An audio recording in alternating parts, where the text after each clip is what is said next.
Good afternoon, everybody, and welcome to today's presentation, Hiring in 2021 and Beyond. I'm Jamie Machik with the Wisconsin Valley Library Service, and assisting me today is Shauna Kasegi, and she is with the Southwest Wisconsin Library System. Thank you, Shauna. This is our second webinar in the fall series. This is what we call our Staff Empowerment series. And we have Rachel Arndt with us today. And Rachel is now an independent library consultant, and some of you might remember and know her as a librarian for the Milwaukee Public Library. So Rachel's going to talk about what hiring looks like right now, what it might look like in the future, things we should be thinking about, maybe some things that maybe some ways that the pandemic changed our thinking about hiring. And if you have a question for her, feel free to put it in the question panel, and we will take those at the end. So Rachel, begin whenever you are ready. All right. Hi, everyone. I'm very happy to be with you today. And I'm also very happy to be talking about hiring. It's actually one of my favorite responsibilities that I had as both a library manager and a library administrator. And I was lucky enough to have a lot of opportunities in a large library system to participate in the hiring process for a variety of different positions. So happy to be talking with you today about that. So the first thing I want to talk about is how much it's going to cost you in your staff time and resources to hire and bring on a new employee. The average cost is about $4,000 in your time. So taking charge of this responsibility and doing it in a way that saves you both time and effort, I think is going to be really important, because this is a very expensive process to engage in.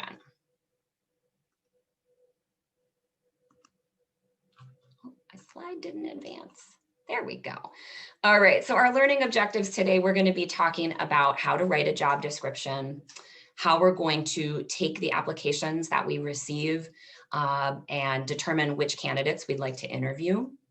We're also going to be talking about some of the best practices to prepare and conduct interviews. And then we're going to talk about how to do a reference check. It's going to be a little different than a background check, but how do we parse out the references that our candidates give to us? And so I also want to tell you about both my expertise and a little bit of a disclaimer. I have 13 years of public library experience, and 6 of those are as a hiring manager. And like I said, this is large public library experience. So this is hiring for everything from volunteers to part-time staff, shelvers, all the way up to other managers and library administrators. I'm also a member of the WLA Nominations Committee, which helps match volunteers, member volunteers, with committee assignments based on expertise, skills, and talents. And also as a independent library consultant, I have served as an interview coach for library professionals. So sitting on the other side of the table, helping people prepare and feel like they can put their best foot forward in those interviews. So I want to be very clear, I'm not a human resources specialist, and I am definitely not a lawyer. All of the things that I'll be talking about are derived from my own experiences and advice that I received from Department of Employee Relations and HR managers in my time as a hiring manager. I also consulted some resources in order to pull together this presentation for you today.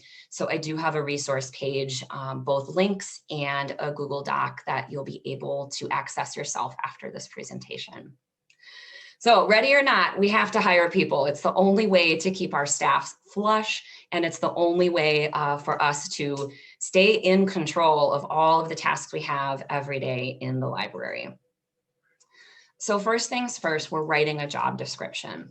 And when we're working on these job descriptions, we need several parts for this recipe to be complete. So first off, we're going to have a statement summarizing the essential facts. This is basically the elevator speech for your job. You're going to have a bulleted or a brief list describing the key responsibilities. And like many things we'll talk about today, the complexity of this will increase as the complexity of the job increases. Next, we're going to outline the knowledge, skills, and abilities that a candidate would need to perform those responsibilities. And then we also need to make clear the education, certifications, or other documentation that would be the baseline qualifications for someone to be able to do this job. And finally, we want this job description to connect to the organization. These are things like who does this job report to? What's the schedule? What's the pay scale? This both functions as an internal record and an external record that will let you know what is happening with this job and how it connects to everything else in your organization. If this is going to be posted outside your organization, you may want to include on this job description contact information for relevant folks.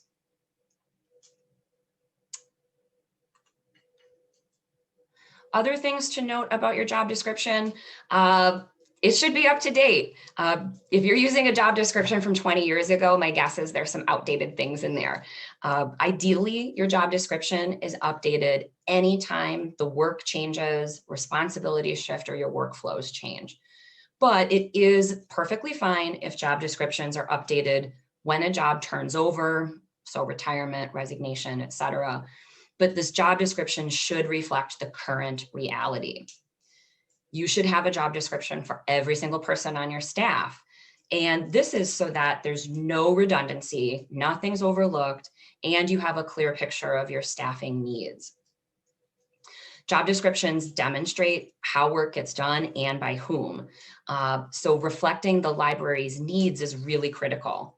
Job descriptions will never be able to capture special one-of-a-kind employees. So you need to start thinking about the library's needs versus the library's wants. And we can think of all of those people with special skills, you know, the person who can juggle, the person who can speak 4 languages, the person who is a classically trained pianist and plays the piano in children's story hour. Those are amazing, but those might not be exactly what you need. So keep it simple and focus on the needs versus the wants.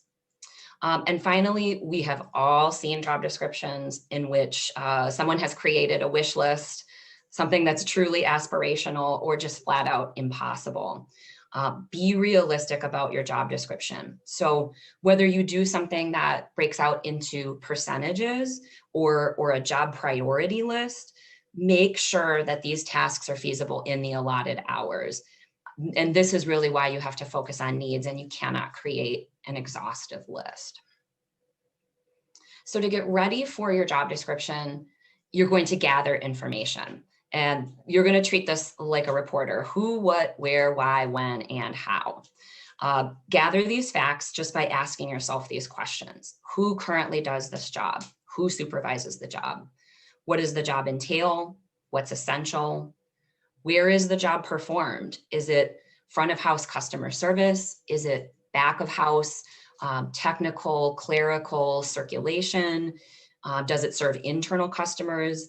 Is it out in the community doing outreach, or is it an embedded position? Think about, why is this job important? Why do you need to fill it? Is it a retirement and the job description is 20 years out of date? Is the job vacant because the position is turning over every 6 months? Is there a retention issue that you need to be looking at? And then think about the when. What is the schedule? When does the job get done? And when do you need to fill it? If you're working ahead of a retirement, your fill date might be way in the future. If you're working with a vacancy, your fill date might be yesterday. And then you really get into the how. How do I find the right person for this position now that we have all the facts? And that's where we start thinking about the knowledge, skills, and abilities needed to do the work. And I'm going to abbreviate this throughout our presentation by referring to this as KSAs. KSAs started as civil service concepts. They're often used in government or municipal type work. KSAs are things that an applicant can use to describe themselves, and KSAs are a way for companies or headhunters or recruiters to outline the knowledge, skills, and abilities needed to do certain types of jobs. And the way that this breaks down is knowledge, skills, and abilities definitely are a Venn diagram, because many things are learnable, many things about us can grow, and we can develop knowledge, skills, and ability over time. But the definitions we're going to be using today are that knowledge would address theoretical understanding. So that's your education, your professional development, or on-the-job learning. Skills are taking the theory and putting them into practice. So skills are things that you are proficient in, that you have capabilities for. These are probably more of the hard skills versus soft skills, where abilities are definitely soft skills. These are things that are innate traits and talents. They can be developed and honed, but they are definitely more personal than knowledge and skills. So like I said, there's definite overlap in these. So once you're thinking about the key responsibilities of this job, now we're thinking about what are the knowledge, skills, and abilities that allow someone to perform the position. And this is going to be, you're going to be starting to create a list. So divide them by categories, use some consistent language, and in the resources guide, there'll be some good examples that you'll be able to look at. And the reason that I like KSAs as a way to define and describe the job is that once you get into the knowledge, skills, and abilities that you need to perform the job, it helps inform what you will be asking candidates during that interview to see if they are the best possible candidate for the opening that you have. So here is a very short list of some KSAs that will help paint the picture for you. So in the knowledge category, we might ask a children's librarian to be aware of or know up-to-date early childhood literacy standards. We want that to be current information, because someone who went to school 20 years ago might have outdated knowledge. So we want to be sure our candidate is up to date on that standard. Someone working in public health or working at a public reference desk might need to know what are the public health resources for the community, because maybe they're coming from another state. Do they know what's going on here in Wisconsin? What are the health resources that are relevant? As far as skills, capabilities, and proficiencies that we might want to ask someone for in our job description is that they're able to manage a program budget or a book budget throughout a fiscal year. Maybe they're in the cataloging department and we need them to have accurate data entry. We want timely completion of our statistics. Those are all skills that a person could demonstrate. As far as abilities, these are, like I said, these are soft, and these are definitely much more open-ended than knowledge and skills. So you might be asking for a candidate that values diverse customers and able to provide prompt, courteous, and respectful service. You might be looking for someone who can work independently and prioritize completion of their tasks. You might be looking for people who have teamwork or problem-solving abilities. These statements outline the type of candidate you're looking for. And what I would say within a job description, again, complexity of job, you're going to have more. A good amount of KSAs to define would be anywhere from 10 to 14 statements. Remember, it would be great if everyone could walk on water, but for many positions, we really need some baseline knowledge, skills, and abilities for library work. We do not need exhaustive lists. So if you're hiring for a page shelver or a circulation clerk, you might be looking at maybe 8 to 10 KSAs that are relevant to that job. If you're looking for a library director, that list might be more than 14. But again, try to keep it realistic and focus on the library's needs. Oops, I just hit the wrong button, sorry. Okay, so now that we've gathered all of our information, we're ready to create our final draft of our job description. So in summary, what we're looking at is the key responsibilities, your elevator speech, our required, our knowledge, skills, and abilities, that list that we've developed, our qualifications, again, very critical, what type of education is needed, certifications needed, and other documentation. That might be a transcript. That might be a portfolio or a link to published work in the field. And then finally, that organization information. And again, critical facts that we want to have here are the rate of pay, a schedule, if the schedule is defined, the supervisor, and again, just leave that as a title, don't necessarily put someone's name in, and then the library contact information. And you're ready to post this. So seek internal approval if you need library director or your board or your municipality to sign off, and then post it. And posting it obviously means many things depending on what you're looking for, but get that job description out to as many eyes as you can. So post it in your building, put it on your website, post it through your municipality, post it through the library association. If you're looking for student workers, post it at your local high school, your technical college, post it and your local job board or community job boards that you're aware of. And again, if you're looking for something that's maybe a higher level position, state job boards or ALA job boards might be relevant to you. So hopefully what's happening now that you've got your great job description out in the world is that candidates are just lining up to work with you in your library. And so what that means is you have a pile of resumes on your desk, and now you have to assess and select your candidates. So we're going to talk about pre-screening, a preliminary assessment, and then selecting candidates for interview. And once again, the number of applicants and the complexity of the position are going to potentially change and adjust how many levels of pre-screening and assessing you'll be doing. If you've got 5 applications in front of you and everyone qualifies, you might bring all 5 in. But let's talk about pre-screening, thinking about a scenario in which you might have more applications than you have time and ability to interview.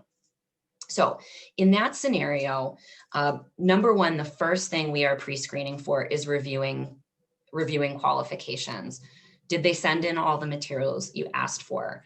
Does their education and certifications that you've asked for meet those qualifications? If not, they go right in the no pile. And this is where, to preserve that time, again, it costs you $4,000 to hire a new employee. Don't spend time on people that don't qualify. Totally fine for somebody to send in an aspirational resume, but if they don't meet your qualifications, put them off to the side in that no pile. And pre-screening really does require you to do some of that deep reading. If a candidate has shared links with you or a portfolio with you, you need to take a look at it. So spend the time to make sure that the candidates that you're evaluating meet your initial qualifications.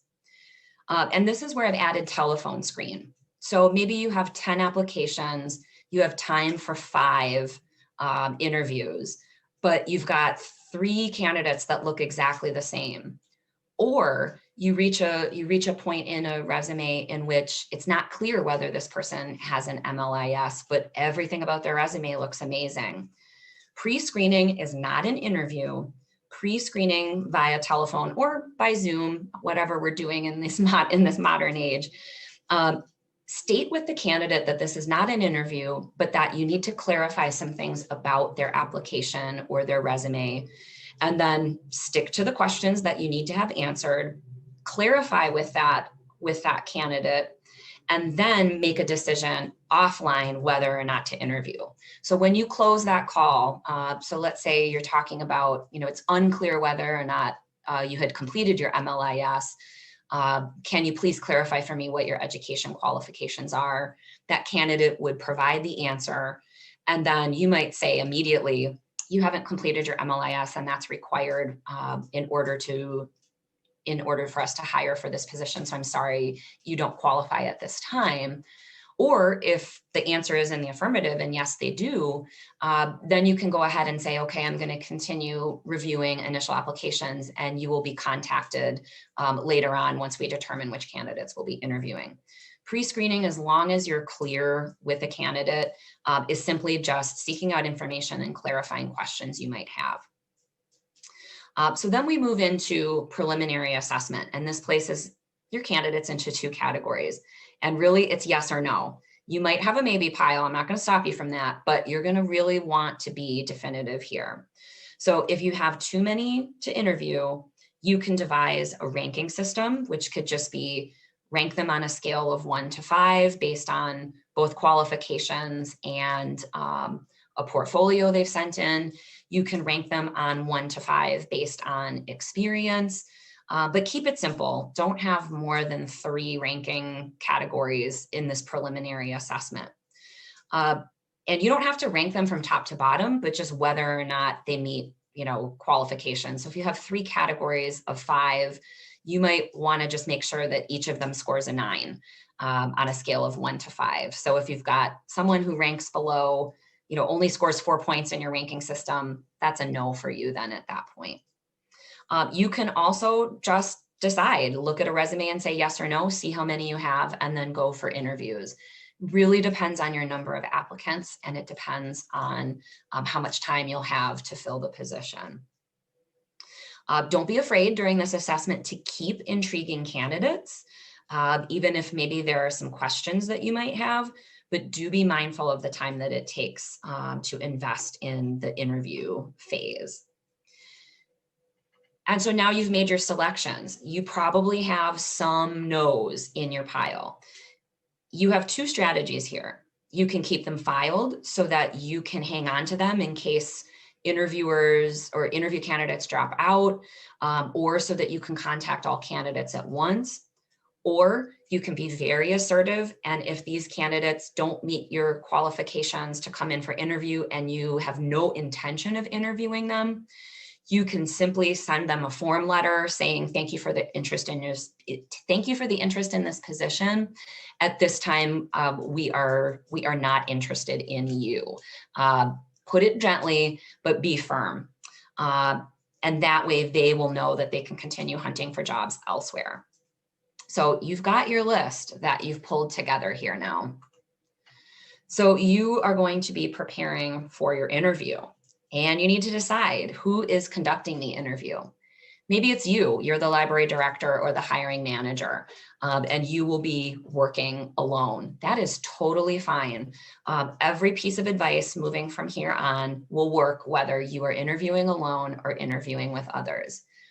I'm here to suggest that you work with a panel whenever possible. A panel can be just more than one. 2 people make a hiring panel.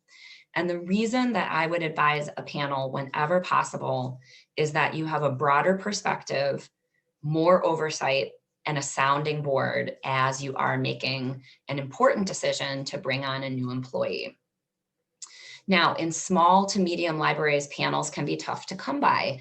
Management teams aren't very large. And again, sometimes you are the library director with finite time, and bringing another person in is complicated. What I would like to suggest to you, beyond just other managers and supervisors in your building, think creatively.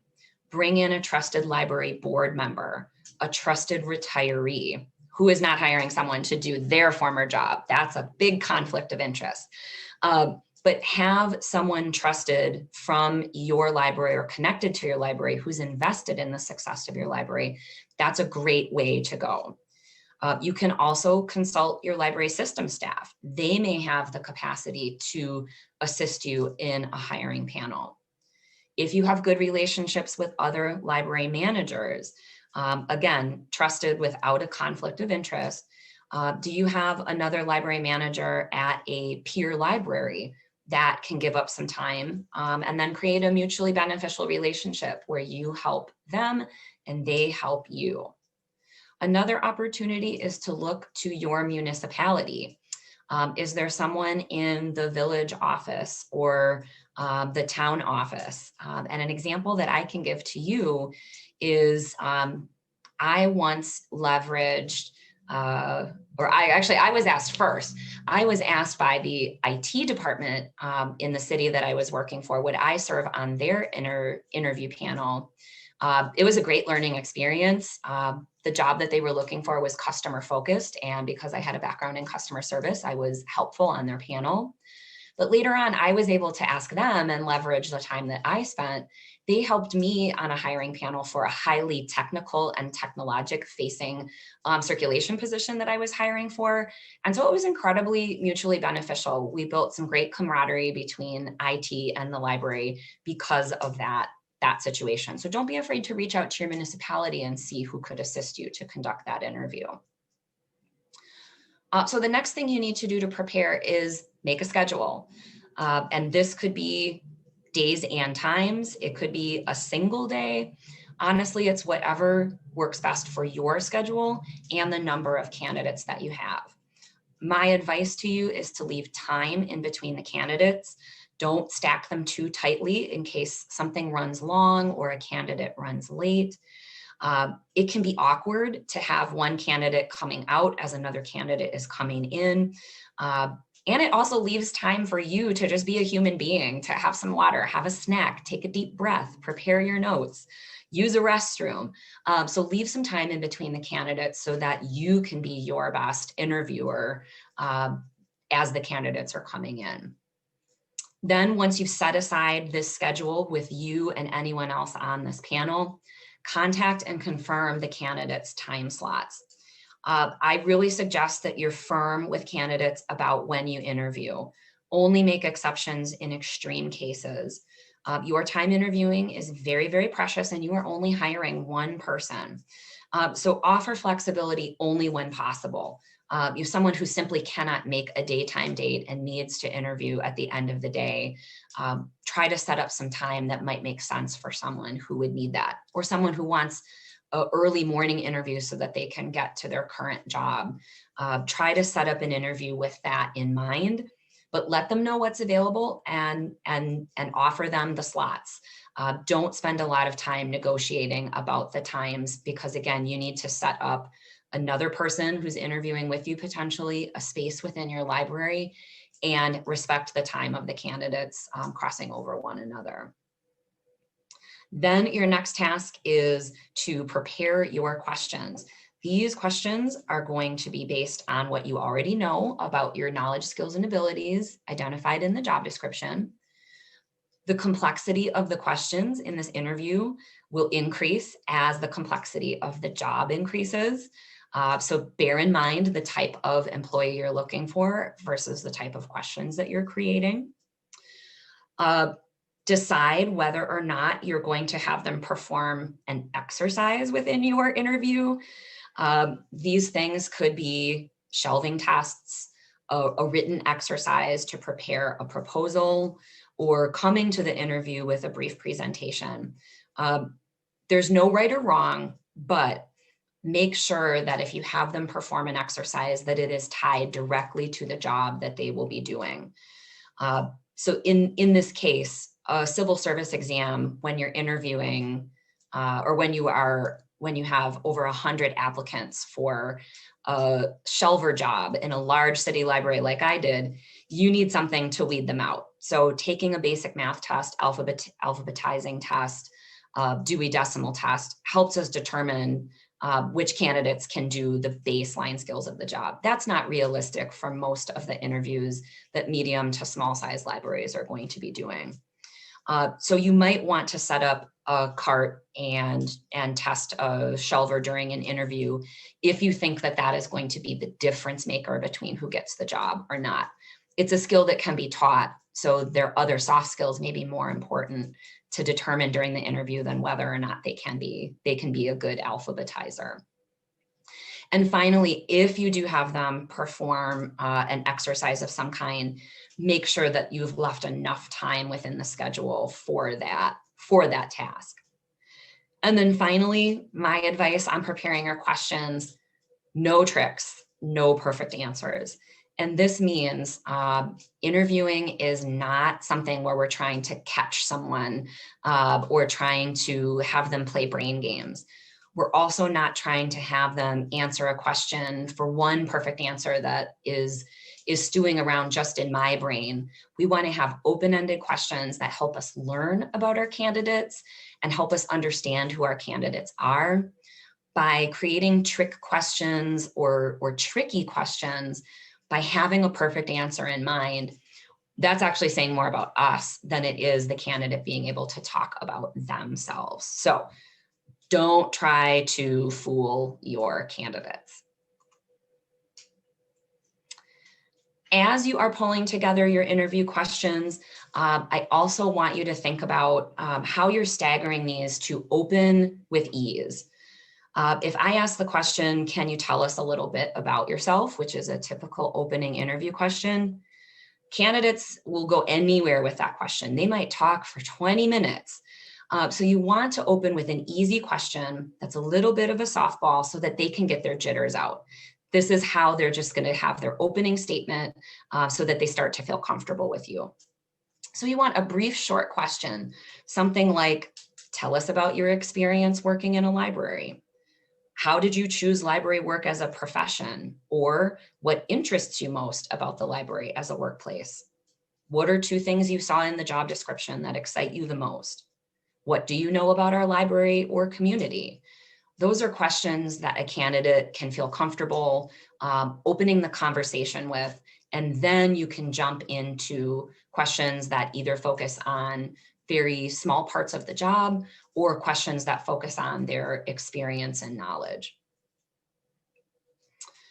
So then you want to describe the job when you first prepare your list. You want to tell the person what this job is all about. And you're going to do that through your questions by providing pieces of insight ahead of asking a question. And the way that we can frame this is imagine a customer service position within your library, and you're asking the interviewee, in this position, more than 50% of the time will be spent at a public service point. Tell us about your customer service experience and how you've provided reference help to the community. So you've already told them a fact about the job, that 50% of their time will be spent in public service. And now they can relate that answer to their expectations about the job that you are potentially going to offer to them. Another way to frame this question is one of the responsibilities of the position we're hiring for is community outreach. Can you tell us about strategies for connecting with the community partners and provide examples of programs that have come from these connections? So you've told them that this person is responsible for community outreach, and now they can talk about the experience and examples that they have in that very thing that you're looking for. So this is a way to help your candidates provide expansive responses and understand the connection with their experience to the job that you're hiring for.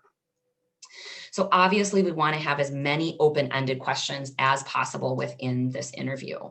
And don't be afraid to say to a candidate, that's really interesting. Can you tell me more about that? Or it sounds like you planned a great project. How did it turn out?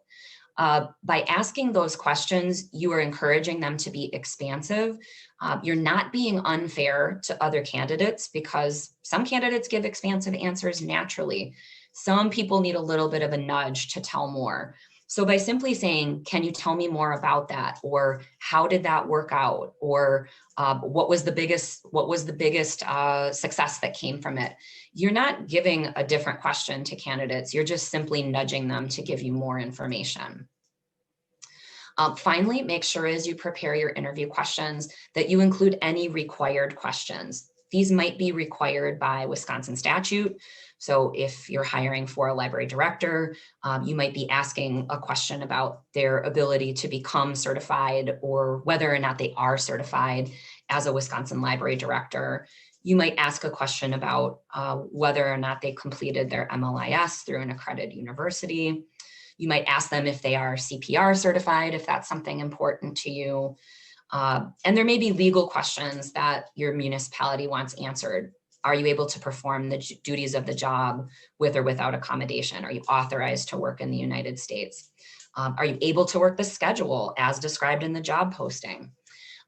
Take care to make sure that these questions are legally permissible. And I have included a really nice guide from Harvard University that talks about how to frame some of those stickier questions that could have some legal issues within them. And finally, you want to build these questions so that your hardest questions are as the interview progresses, so that these items, the toughest questions, come at the end.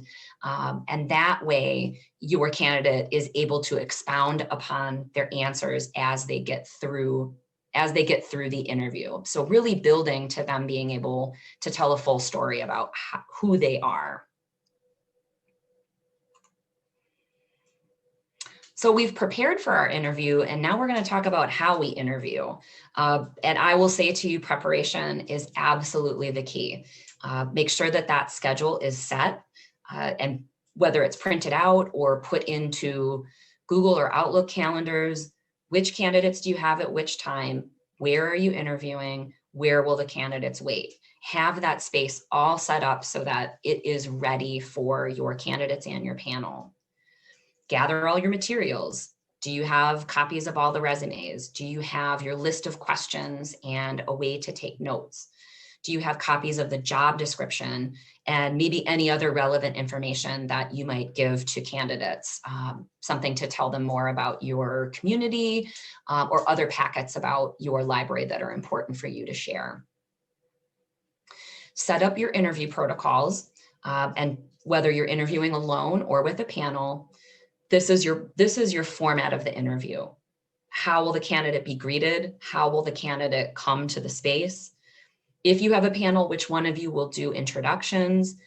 Decide which questions each of you will be reading. And real key, make sure somebody's watching the clock. If you have a candidate that's starting to run long, you do want to keep them on schedule, but that is why you want to leave some wiggle room in between those candidates. And clock watching is really important so that candidates have time for their questions. That's also an important way for you as a hiring manager to get to know your candidates, is what they ask you. And then in the structure of these protocols, really, when that candidate first walks in, we really want to make sure that they are comfortable. Let them get settled, let them get out their beverage, their notes, settle into the seat. Don't rush right into that interview. Give them a moment to fiddle with their things so that they can feel comfortable in the space. Once they've done that, that's when you're going to handle introductions. Always use first and last names of the people who are interviewing. Again, whether it's interviewing alone or interviewing with a panel, use first and last names and title. And I would absolutely encourage you to share your business card. Handwritten notes that candidates take can be tough to read later on because you're nervous. And it's sometimes just hard to hear when your heart is pounding in your ears because you're nervous. You just sat down for this interview. Names can be hard to spell. So giving them the business card gives them full confidence that they know exactly who they spoke with on that day. We want to be kind to our candidates because we want them to be able to do their best. So giving them the business card is a way for them to be successful later on. Then at that point, after we've done introductions, review that interview format with the candidate, review that JD and let them know that we have a copy handy in case we need to refer to it throughout the interview. Then let the candidate know that you're going to take notes and that you will repeat questions as needed. Again, remember that they are nervous. Finally, let them know that you've left time for their questions, and then ask them if they're ready. If they are ready, which hopefully they are saying yes at that point, that's when you can say, okay, I'm going to read you the first question. Announce that first question so that they know that they are on the clock. So we've gone through, actually, we need to talk about Q&A. So one of the things that I want to share with you is how to take notes during the interview. I can't believe I almost blew right past this. Taking notes during interviews. As librarians, we all are probably very good students and take diligent notes. This is not the time. The notes that you want to take during the interview, use a green flag, red flag strategy. Do not record word for word answers. You want to record the things that stand out about the candidates, both the good and the bad. So if a candidate is giving you a detailed answer about how they would manage a project, you want to note the high points that stand out to you as the wow factor. This person has a homegrown project management system that works for them. You don't need to write down every detail of this homegrown project management system, but the fact that they found something that works for them and allowed them to pull together a grant project in 2 months' time, that's the green flag. That's the awesome news. Red flags might be questions that a candidate doesn't understand. Red flags might be something that a candidate says that is offensive or upsetting. You don't need to write down what they said, but that they gave an upsetting and disconcerting answer. So again, write down red flags and green flags. Do not take detailed notes. That's going to allow you to be a better listener to their answers. And so at the point that you've taken all your notes, you've asked all your questions, this is when you're going to leave time for the candidates. Shoot for no more than 15 minutes of time because you don't want things to be too open-ended where a candidate feels like they can chat you up for 45 minutes. Really be watching the clock. So as you're getting close to your time, you might say things like, I think we have only about 10 minutes left and I want to leave time for your questions. So let's move on to the end, or let's move on to this last question so that I leave time for you. You really want to be respectful and leave time for them, again, because it's mutually getting to know one another.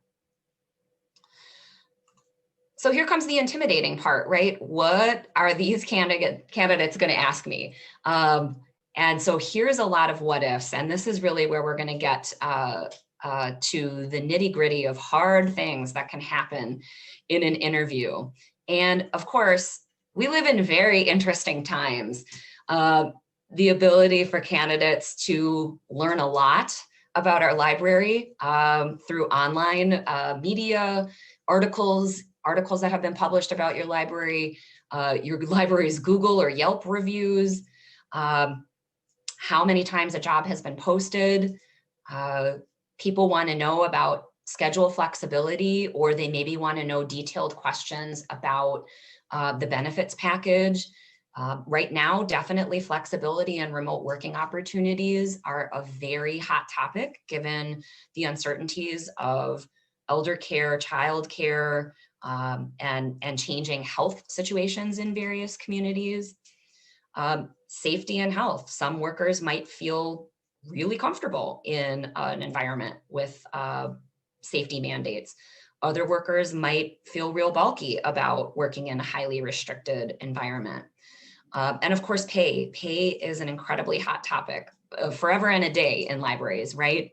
But when we're thinking about the context of what's happening both in Wisconsin and at the federal level about movements to raise minimum wage, that pay can be a really tough question if someone isn't familiar with what library pay looks like, both now and in the past. So I wish I could give you an amazing answer for each of these very difficult questions. Answers, of course, vary because they vary based on what you do in your library and what your library culture is. So what I can tell you is, once again, be prepared. Look at your library's online profile, see what is out there commenting about your community. You may already know what someone might find if they're doing research on your library. Review lists of common candidate questions, and you and the panel that you're working with might want to prepare some scripted responses if you know that there's something that you really want to address directly. Be specific when you answer candidate questions. Don't leave room for interpretation. Say exactly what you mean. If a candidate asks you, is there room for growth in the position? Don't say something like, of course, for the right candidate. You might say, there is not a defined promotional path for this position, but we do promote from within when openings occur. Somebody might ask, is there opportunity for wage increases? You could give the answer of, well, we're working to increase the overall library budget. You might be working to do so, but it might be out of your control. You could say something more specific, like library budgets are difficult to negotiate, but we prioritize staff wage increases whenever we can in those budget asks. That's more specific, but it is out of your control. And always be honest when candidates ask questions. You don't have to go into great detail. You do not have to editorialize, but you should address them. If someone asks why the position is open, you could simply say a resignation, a retirement, we've restructured our staff. You don't have to go into great detail about that, but it is an honest answer. And that really has to do when candidates maybe ask difficult questions. So again, going back to that Google review answer, you might talk about what, if anything, was done to address that issue. So you might say, we're aware there was a negative review. We reached out to that patron. We talked about what happened, and it was a teachable moment for our staff. You're not giving any personnel information. You're not talking poorly about the patron who brought the issue to the attention on the Google review, but you are saying that you're aware of it and something was done, action was taken. Candidates may not always like the answer that you give, but anytime that a candidate feels like there's a secret being kept or that they're being sort of massaging around that answer, that employee is going to have questions about the culture of your library. So again, being honest is really the best way to go. And finally, a candidate might ask you something that no one on the panel knows. It might be a deep question about the benefits. It might be about a topic that, for whatever reason, someone on your panel doesn't know anything about. Again, be honest and say, wow, what a great question. I don't have that information in front of me, but I will follow up after the interview and email it to you, or I'll give you a call. Again, as information professionals, I think we always strive to give a good and correct answer, but following up just shows that you're a person of your word and that you have enough integrity to say what you don't know. Candidates, I don't think, should be bothered by follow-up. I think that would actually be a great sign of you as an employer if you're able to follow up after an interview to answer one of those questions. So we're going to close this interview. We've asked all our questions. Candidates have asked their questions. Again, confirm with them. Did you have anything else that you needed to ask us today? Provide them with a timeline. And again, you can be honest, but be specific. Say it's going to take us several weeks to finish interviews, to do our reference checks. Don't be afraid to tell them that they may have to wait. It's actually better for them to hear that the timeline is extended than promising something that you can't deliver. Share with your candidate the communication chain. Who will connect with the candidate, and how will they be communicated to? Will they receive an email? Will they receive a phone call? If you do not accept follow-up from candidates until a decision is made, say so. And again, there's no right or wrong. Some candidates like to provide follow-up with thank you notes or a follow-up call. If that's not something that is acceptable for you, just make that very clear. And you can simply say that it's just something we do to make sure that all candidates are treated fairly. And then finally, be clear that the interview is over and actually exit the space, escort them to their next zone. So whether it's back through the library or to the door, you really want to make clear that that interview is over and that the conversation has closed out. So now that all your interviews are complete, this is where you're going to rank your candidates. And my advice to you is rank these candidates, again, whether you do it by a scale of 1 to 5, if you do it on a scale of readiness, there's no right or wrong way to rank them, but use a ranking system that allows you to select a top 2. Select no more than 3 to reference check, because that is a really time-consuming step. And within the reference check, the first thing you want to do is acknowledge the bias. You like this candidate, and I will guarantee you that the person serving as their reference likes the candidate too.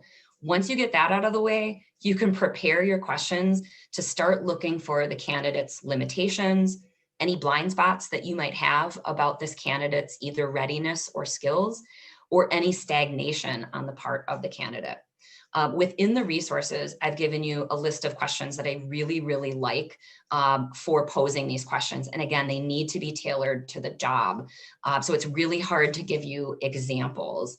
I've got some good ones here at the end of the slide that I think you're going to like though. Your reference check questions should center on the KSAs. And again, you're looking for things that you didn't learn in the interview or that you're looking for confirmation about the candidate. So you're going to schedule these calls. And again, you want to make your first contact to your reference check folks that they can be prepared. So you're contacting them to tell them, hey, these are the times I have available. I want to make a decision by, and give them a date that you need to make that decision by, and then say, let me know if Tuesday or Thursday is better for you. Give them limited options, just like you would for your candidates. Then when you are ready to make the call, again, have your notes ready and follow that green flag, red flag. Don't write down every single thing that your reference check is telling you. Think about the things that either confirm that this candidate is great or the things that tell you that maybe you thought the candidate wasn't so great. And when you make the call, always understand the context of the relationship. This is where you want to know, was your reference prepared? Did the person let the reference know that they were going to be contacted? Did they even give you a heads up that they wanted the reference check to be available? You also want to know, is this a person known in the past or a person known in the present? And again, ask that relationship. How do you know this person? Were you peers? Were you supervisor and subordinate? Were you mentor and mentee? Were you teacher and student? Understanding the context of the relationship doesn't negate the reference check, but it will help you understand the lens that reference is looking at the candidate through. And finally, I always like ending reference checks with a light question. What can you tell me about this person that would be surprising? What does this person not get enough credit for? Do you keep in touch even though you don't work together anymore? That lighter question is going to hopefully help get at the personality of the candidate that you're hiring. And so finally, after you've gathered all this information, you are making your final assessments. You're looking at their record of success. You are looking at their demonstrable KSAs, and you're seeking out the candidate best aligned with the needs of the position. You're looking at the candidate with the highest growth potential. Those two things might be separate, or they might be found in the same candidate. Again, this is where you'll have to decide if you want the person with the most experience or the person who can maybe grow into the position that you have. You'll also want to examine what a candidate might need to onboard. That may be a factor in determining which candidate is the best one for you. Someone who needs a lot of training might not be the best person to bring on if your capacities are limited. If this is a position in which you see a lot of growth potential, maybe having a candidate that needs a lot to onboard could be a good choice. And finally, go with your gut. Which candidate gives you the most confidence that they can do the job as described successfully? There's not a magic formula here, but examining each of these, I think, is going to get you closest to the best possible candidate to hire for your library. Then at that point, you're making the offer, and I hope that you are giving yourself a high five with your team because you have nailed every aspect of bringing somebody on board. You've written a successful job description, you've assessed and interviewed your candidates, you've had a great reference check, you've made the offer, and now you have a new employee. Congratulations to you. So I've included resource guides here for a lot of the things I've talked about. There's also this link that'll take you right into a Google Doc. But finally, if you have questions, send them along to me via email. And we've got about 5 minutes left for the rest of our questions. All right. Thank you so much, Rachel. As you can see, Rachel's, actually, Rachel, can you share your screen again so we can see your email posted there? I think it just went. Of course. And I'll ask the first question that came in. If you do have a question for Rachel, feel free to put that in the questions panel and we'll get to it as we have time. Oh, thank you. Okay, thank you. Sure. One of the questions that came in is there a good place to find examples of library job titles, job descriptions, interview questions, suggestions? And I know you shared some things, and I want to remind people that we will be sharing your slide deck as well today. Most definitely. One of the things that I used very frequently as a hiring manager is one of the resources that I provided to you in this sheet. The Rails website, which is Illinois Library System. Rails has some really excellent job description templates. WebJunction also has really good job description templates. I have been using those since 2014. In fairness, some of them are a little old, but they still remain very relevant and are often a very good starting point for me, especially for positions that changed really dramatically. Particularly at my large library system, there were times where we needed job descriptions just needed to be rewritten from scratch because the job descriptions were just so old that were on file. Okay, thank you. Another question is, what are your thoughts on an interviewee asking that a current employee not be contacted? That is challenging, but I will say in our environment, it's incredibly fair.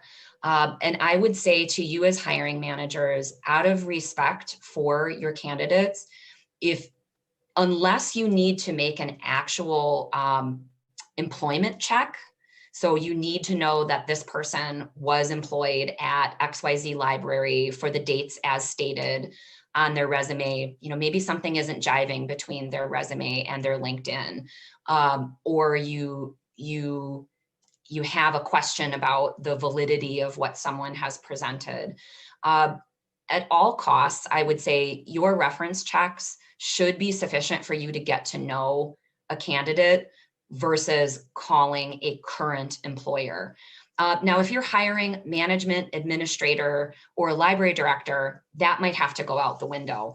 So you may say to a candidate, we will protect your anonymity as a candidate up until X point in the hiring process, in which we need to speak with a current supervisor or we need to speak with your current employer.